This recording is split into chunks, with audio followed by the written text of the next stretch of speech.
Hello दोस्तों, नमस्कार। स्वागत है आपका सेवियर्स एजुकेशन यूट्यूब चैनल पे। Today we are going to discuss about class 9th chapter is a poem and title of the poem is rain on the roof. आज अपन कक्षा 9 जो आपकी बिहाइव बुक है उसके बारे में चर्चा करेंगे, जिसका आज का टाइटल है अपना रेन ऑन द रूफ, जो कि एक पोएम है। और इससे पहले के सारे चैप्टर्स और पोएम्स मैं ऑलरेडी डिस्कस कर चुका हूं। अगर आपने वो नहीं देखे हैं तो प्लीज़ इसी चैनल की प्लेलिस्ट में जाके अपने क्लास के अकॉर्डिंग उसको सर्च करके आप देख सकते हैं। चैनल को अभी तक आपने अगर सब्सक्राइब नहीं किया है तो प्लीज़ सब्सक्राइब कर दीजिएगा, बेल आइकन को प्रेस कर दीजिएगा ताकि लेटेस्ट वीडियो नोटिफिकेशन आपको मिलते रहें। आज अपन इस वीडियो में बात करेंगे अपनी इस पोएम की, जिसका की टाइटल है रेन ऑन द रूफ, यानी कि छत पर बरसा। अब इसमें क्या बताने का प्रयास किया है, चलो देखते हैं। लाइन बाय लाइन एक्सप्लेन करूंगा मैं, आप पूरी पोएम को बने रहिए वीडियो के अंत तक। तो देखो, सबसे पहले इस पोएम में क्या बताने का प्रयास किया है इसके बारे में पढ़ लेते हैं कि when the sky is covered with dark clouds, जब आसमान जो है वो काले बादलों से घिरा हुआ हो, एंड इट स्टार्ट्स रेनिंग, और जब बारिश होनी शुरू हो जाए, तो have you ever listen to the patter of the soft rain on the roof, क्या आपने जो उनके बूंदों की जो आवाज़ें हैं वो अपनी छत पर गिरती हुई बारिश की बूंदों की आवाज़ों को क्या आपने कभी सुना है? What thoughts flashed through your mind as you heard this melody of nature? अभी कह रहा मेलोडी का मतलब क्या होता है? मधुर संगीत जो कि सुनने में अच्छा लगे। तो ये जो नेचर की जो मेलोडी है, यानी नेचर के द्वारा, भाई रेन किससे होगी, बारिश कैसे होती है, नेचर ही तो करती है। तो ये बारिश की जो बूंदें हैं, इन बूंदों की जो छत पर टकराने की जो आवाज़ है, इस पैटर्न को जो है मेलोडी कहा है। और मेलोडी ऑफ नेचर जो है, क्या आपने कभी इसको फील किया है, महसूस किया है, सोचा है इसके बारे में? Read the poem to find out what the poet dreamed of while listening the rain. अब इस पोएम को पढ़ना है अपने को और ये ढूंढने का प्रयास करना है कि भाई कवि इसके बारे में जब सोचता है, जब ये सुनता है तो क्या सोचता है, कैसे वो सपने देखता है। तो चलो लाइन बाय लाइन शुरू करते हैं अपनी इस पोएम को। देखिए, when the humid shadows hover over all the starry spheres and the melancholy darkness gently weeps in rainy tears, what a bliss to press the pillow of a cottage chamber bed and lie listening to the patter of the soft rain overhead. When the humid का मतलब क्या होता है, आपको पता ही है कि भी जो उमस भरा। शैडो का मतलब क्या होता है, छाया। होवर का मतलब मंडराना। तो यहाँ किससे मतलब है, ह्यूमिड का मतलब क्या है, जिसके अंदर जो है वाष्प लिए हुए, जो नमी लिए हुए शैडोज है, यानी छाया है, यानी कि जो बादल है। अब ह्यूमिड शैडोज कौन हो गए यहाँ, बादल।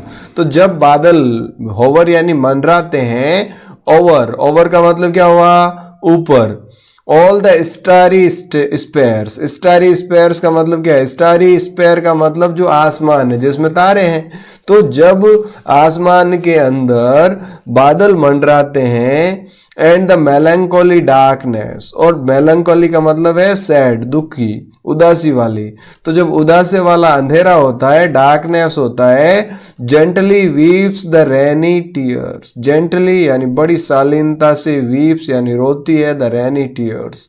अब ये कहने का मतलब क्या है, रेनी टीयर्स, रेन के जो बारिश जो है उसको आंसुओं से कंपेयर किया गया है कि उस समय जो है ये ऐसा उस उदासी भरे माहौल में ऐसा प्रतीत हो रहा है कि भी ये जो है रेन जो है वो आंसुओं के रूप में टपक रही है।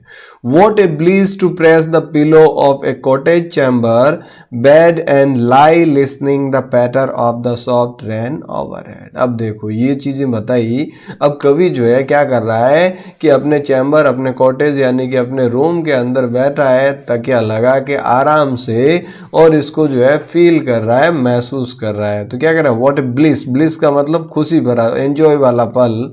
टू प्रेस द पिलो, कि भी तकिए को जो है तकिए पे प्रेस करके उसको दबा के बैठने से, on the cottage chamber bed, अपने बेड के ऊपर, चैम्बर में, अपने कमरे में बेड पे, एंड लाई और लेटे रहना, लिसनिंग यानी सुनते हुए, द पैटर इसकी जो बारिश की बूंदें जब टकराती है छत से उसको कहेंगे patter, of the soft rain overhead. Soft rain का मतलब पानी की जो बौछार है, रिमझिम बारिश।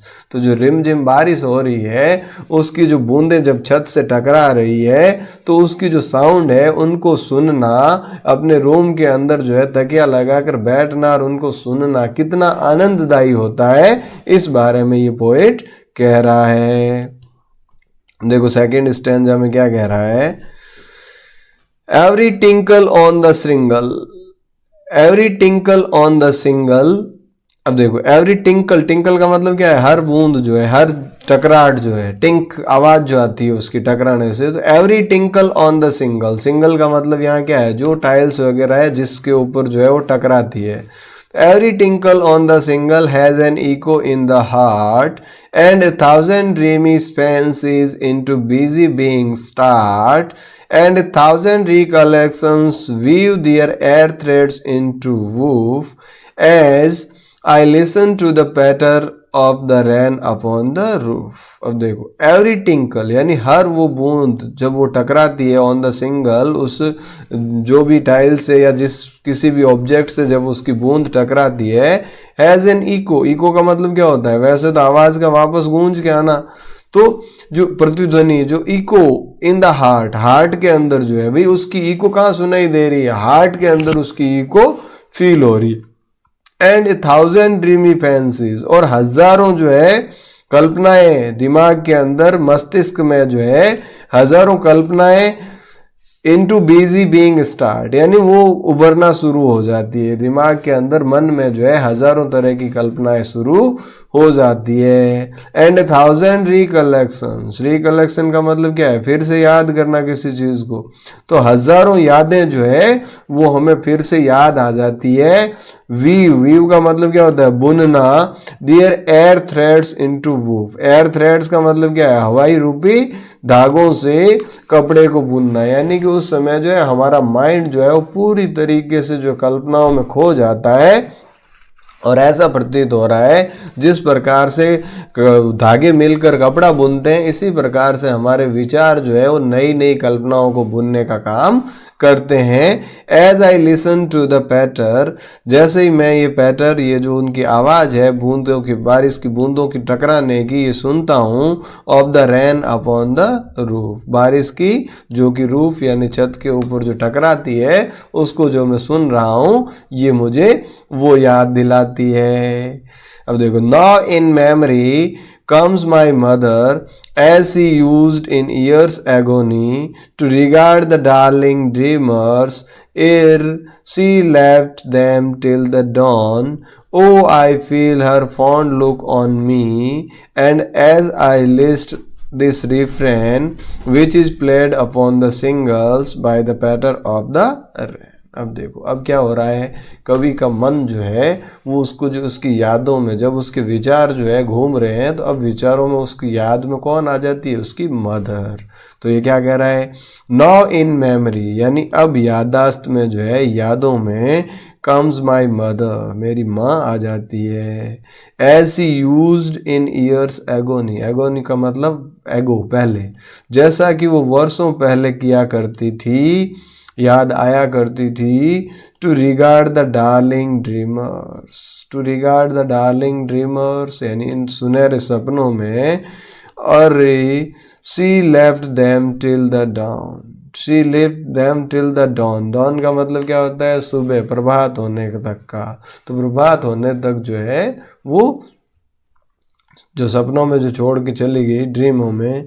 ओ I feel her fond look on me, O यानी अरे, आई फील मैं महसूस करता हूँ, हर उनका, fond look on me, fond look मतलब एक जो स्नेहपूर्ण जो उनका देखने का जो नज़रिया था, यानी कि जो स्नेह था उनका, जो जिस स्नेह से वो मुझे देखती थी, as I list this refrain, जैसा कि मैं ये महसूस कर रहा हूँ, which is played upon the singles, वैसा ही मुझे प्रतीत हो रहा है कहाँ, इन सिंगल्स के अंदर जब वो टकरा रही है, by the patter of the rain, यानी कि जो बारिश की उन बूंदों की जो टकराने की आवाज़ है, जो टप टप की आवाज़ है, ये मुझे इस प्रकार से फील हो रही है। अब पोइट जो है वो है कॉर्ड स्किनी, और इसने जो है बारिश को बड़े ही सुंदर तरीके से प्रस्तुत किया है कि भाई जब रैन की बारिश जो होती है, रैन जो होती है, उसकी जो पैटर्न है, उसकी जो साउंड है, वो किस तरह से महसूस होती है। तो आने वाले समय में आप भी जब भी अगर बारिश हो रही हो और घर में अकेले हों, तो उनकी टप टप को सुनने का प्रयास करना, उसको दिल से फील करने का प्रयास करना। ये नेचर का जो प्रीशियस गिफ्ट है हमें दिया गया, जिसी के कारण हमारा पूरा लाइफ सर्किल चलता है। अगर बारिश नहीं होगी तो कुछ भी नहीं हो पाएगा धरती पर, तो जो कि हमारे लाइफ का एक इम्पोर्टेंट पार्ट है, इसको फील करने का प्रयास करें। और आपके भी अगर इसी प्रकार की कोई यादें जुड़ी हुई है तो वो भी ज़रूर शेयर करें। इसी के साथ आज के इस सेशन को यहीं विराम देते हैं। मिलते हैं अगली पोएम में अगली वीडियो के साथ। तब तक के लिए थैंक यू। जय हिंद, जय भारत।